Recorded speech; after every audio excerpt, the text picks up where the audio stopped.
तो कल आपका पार्टिसिपेशन देख के बहुत खुशी हुई। उम्मीद करता हूँ कि आज भी आपका पार्टिसिपेशन सेम रहेगा। एक क्वेश्चन से शुरुआत करते हैं। A motorcycle starts from rest, a motorcycle starts from rest, gets its velocity 108 kilometer per hour, 108 kilometer per hour in 1 minute, in 1 minute. Find acceleration. तो बेटा हम लोगों ने क्या लिखा? हम लोगों ने लिखा है कि एक काय से स्टार्ट हुई गाड़ी? रेस्ट से। तो u कितना होगा? 0। उसने कितनी वेलोसिटी कर ली? 108 किलोमीटर पर आवर। आगे मत बढ़ना, यही रोने लग जाना। पहले इसको काय में कन्वर्ट करोगे? मीटर पर सेकंड। 1 जा 6 जा 6 5 जा 30। कितनी देर में करी? 1 मिनट में। अब तो यहाँ भी बेईमानी होने लग गई। टाइम मिनट में नहीं होना चाहिए, टाइम काय में होना चाहिए? सेकंड में। तो 1 मिनट में कितने सेकंड होते हैं आप सबको पता है? तो ये होगा 60 सेकंड। u है, v है, t है। ये निकाल सकते हो v minus u upon t। तो v कितना? 30। u कितना? 0 60। 30 अपॉन 60 1/2 काट के लिख दोगे तो 0.5 मीटर पर second square. I hope so ये एक नॉर्मल सा न्यूमेरिकल आपको क्लियर होगा। अब अच्छे से सुनते जाना प्लीज। जैसे अपन लोगों ने पढ़ा था यूनिफॉर्म मोशन और नॉन यूनिफॉर्म मोशन, वैसा का वैसा होता है यूनिफॉर्म एक्सीलरेशन और नॉन यूनिफॉर्म एक्सीलरेशन।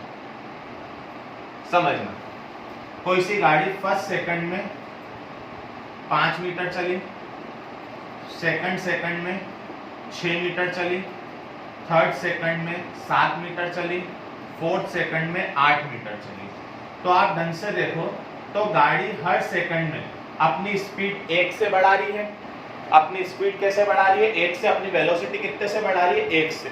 तो जब भी ये वेलोसिटी यूनिफॉर्मली इंक्रीज होती है तो इस तरह के एक्सीलरेशन को बोलते हैं यूनिफॉर्म एक्सीलरेशन। इस तरह के एक्सीलरेशन को बोलते हैं यूनिफॉर्म एक्सीलरेशन। और जब भी ये वेलोसिटी यूनिफॉर्मली इंक्रीज नहीं होती है तो इस तरह के एक्सीलरेशन को बोलते हैं नॉन यूनिफॉर्म एक्सीलरेशन। मतलब फर्स्ट सेकंड में 5 मीटर चली, सेकंड में 8 चली, थर्ड में फिर 6 चली, फोर्थ में फिर 4 चली। मतलब पहले 3 से इंक्रीज हुई, फिर 2 से डिक्रीज हुई, फिर 2 से डिक्रीज हुई। तो इस तरह के एक्सीलरेशन को क्या बोलते हैं?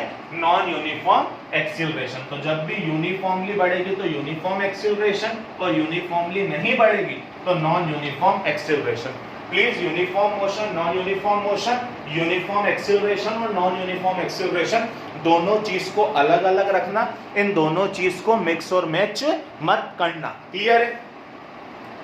अब आपके सिलेबस में 2 टाइप के ग्राफ हैं, बहुत अच्छे से सुन लेना। पहला distance time graph, distance time graph. यहां इस एक्सिस पे हमेशा डिस्टेंस रहेगी, इस एक्सिस पे है डिस्टेंस टाइम ग्राफ या displacement time graph. Displacement time graph भी है ये। तो इस एक्सिस पे टाइम रहेगा। जब भी ये लाइन ऐसे सीधी रहेगी मतलब डिस्टेंस बढ़ ही नहीं रही है, तो इसका मतलब होता है कि बॉडी रेस्ट पे। बॉडी काय पे है? रेस्ट पे। जब भी ऐसी सीधी लाइन बनेगी तो इसका मतलब होता है कि यूनिफॉर्म मोशन है। कैसा मोशन है? Uniform motion. कैसा मोशन है? Uniform motion. और जब भी लाइन टाइम डिस्टेंस, जब भी लाइन ऐसे आड़ी टेढ़ी बढ़ेगी, हाँ, कम नहीं होना चाहिए, सिर्फ बढ़ेगी। कैसे भी बढ़ा लो, बस बढ़ना चाहिए, कम नहीं होना चाहिए। तो इस तरह के मोशन को बोलते हैं नॉन यूनिफॉर्म मोशन। तो डिस्टेंस टाइम ग्राफ में 3 तरह के ग्राफ बनेंगे। पहला बॉडी रेस्ट पे है, दूसरा कैसा मोशन है? यूनिफॉर्म मोशन है, और तीसरा कैसा मोशन है? Non uniform motion. क्लियर है इतना? अपन आगे चलें तो अगले होते हैं velocity time graph. Velocity time graph. बेटा अब डिस्टेंस नहीं, हाँ वेलोसिटी है, वेलोसिटी।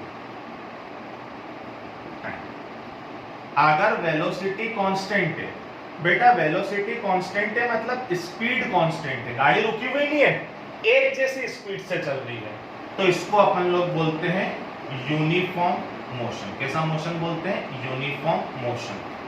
अगर किसी भी बॉडी की वेलोसिटी एक जैसी बढ़ रही है, अगर किसी भी बॉडी की वेलोसिटी एक जैसी बढ़ रही है, तो इसको हम लोग बोलते हैं uniform accelerated motion, uniform accelerated motion.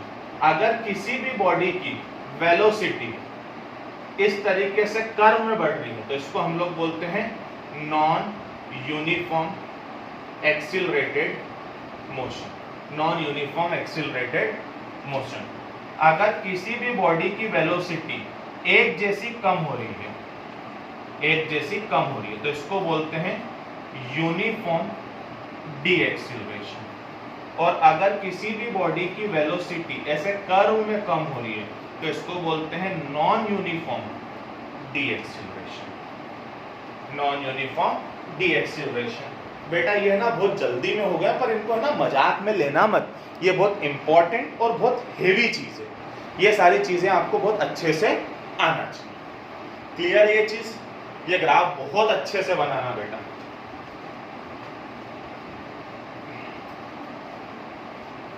अगली चीज होती है equations of motion, equations of motion. तो बेसिकली तीन इक्वेशन ऑफ मोशन होती है। पहली v is equal to u plus a t, s equal to u t plus half a t square, v square equal to u square plus 2s। सबको पहचानते हो? v क्या होता है? v क्या होता है? फाइनल वेलोसिटी, ये हमेशा आएगा मीटर पर सेकंड। u होती है इनिशियल वेलोसिटी, ये भी आएगी मीटर पर सेकंड में। a होता है एक्सीलरेशन, ये आएगा मीटर पर सेकंड स्क्वायर में। t होता है टाइम, ये आएगा सेकंड में। बस ये नई चीज आई है s। कौन आई है नई चीज? s होता है डिस्प्लेसमेंट। अब इसमें मेरी कोई गलती नहीं है कि लोगों ने डिस्प्लेसमेंट को s बोलते हैं, इसकी यूनिट होती है मीटर में, इसकी यूनिट टाइम होती है मीटर में। एक चीज हमेशा ध्यान रखना, फर्स्ट इक्वेशन में s नहीं आता है, दूसरी इक्वेशन में v नहीं आता और तीसरी इक्वेशन में t नहीं आता है। पहली इक्वेशन में s नहीं आता, दूसरी इक्वेशन में v नहीं आता और थर्ड इक्वेशन में t नहीं आता, पर u और a हर इक्वेशन में आते हैं। u और a हर इक्वेशन में आते हैं। u और a सदाबहार लोग हैं, u और a के बिना काम नहीं चलेगा। तो पहली में s नहीं आता है, दूसरी में v नहीं आता है, तीसरी में t नहीं आता है, पर तीनों में एक चीज कंपलसरी आती है। वो चीज कौन सी है? u और a। क्लियर है ये चीज? क्लियर है एक चीज? अब आज हम लोग इन इक्वेशंस का ग्राफ बनाना शुरू करेंगे। सिर्फ आज graph for equation of motion. बस आप ये आज ग्राफ सीख लो, अपन आधी जंग जीत गए। बेटा आप गाड़ी चला रहे हो, आपकी गाड़ी 30 की स्पीड से चल रही है, आप चाहते हो कि आप उसको 60 की स्पीड पे करो। आप गाड़ी चला रहे हो, आपकी स्पीड 30 की स्पीड पे चल रही है, आप चाह रहे हो कि आप उसको 60 पे करो, तो आप एक्सीलरेटर जैसे ही फुल करोगे तो क्या गाड़ी 60 पे पहुंच जाएगी? नहीं, गाड़ी को वहां तक पहुंचने में कुछ ना कुछ क्या लगेगा? टाइम। 30 से 60 तक की स्पीड गाड़ी की धीरे धीरे धीरे धीरे बढ़ेगी। तो ये बहुत अच्छे से ध्यान रखना, वेलोसिटी टाइम। पहले कोई सी गाड़ी चल रही थी u से, इनिशियल वेलोसिटी से, कितने से? u से। फिर आप उसकी बढ़ा के फाइनल वेलोसिटी करना चाहते थे, तो क्या उसी टाइम बढ़ेगी? उसकी धीरे धीरे धीरे धीरे धीरे धीरे वेलोसिटी बढ़ी और वेलोसिटी बढ़ के हो गई v। तो पहले गाड़ी की वेलोसिटी कितनी थी? u, और बढ़ते बढ़ते बढ़ते बढ़ते कितनी हो गई?